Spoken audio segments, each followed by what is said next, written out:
L'Afrique empoisonnée, pathologie et thérapie des conflits est le titre de l'ouvrage de l'ancien Premier ministre du Tchad, Albert Pahimi Padake, présenté et dédicacé ce 1er avril 2023.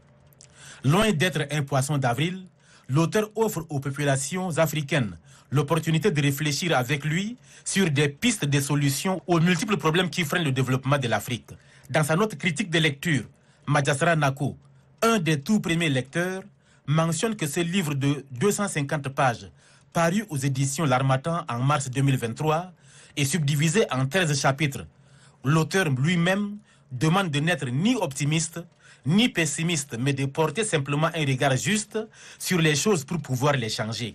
L'auteur montre un continent gangréné depuis les indépendances par une instabilité chronique engluée dans des conflits de longue durée. Plus loin, l'auteur propose dans le chapitre consacré aux facteurs et indicateurs des conflits que l'un des mécanismes de prévention demeure la bonne gouvernance à travers des bonnes élections.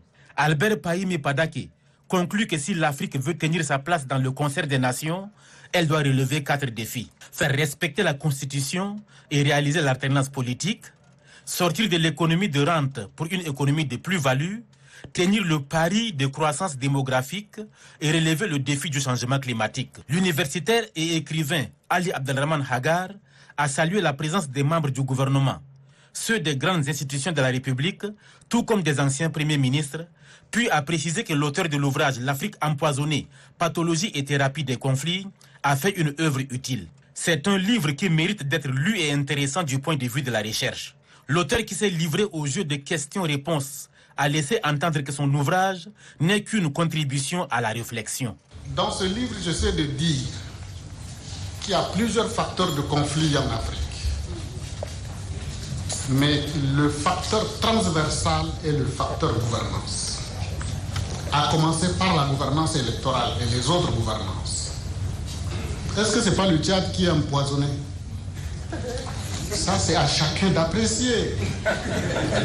Le Tchad est en Afrique.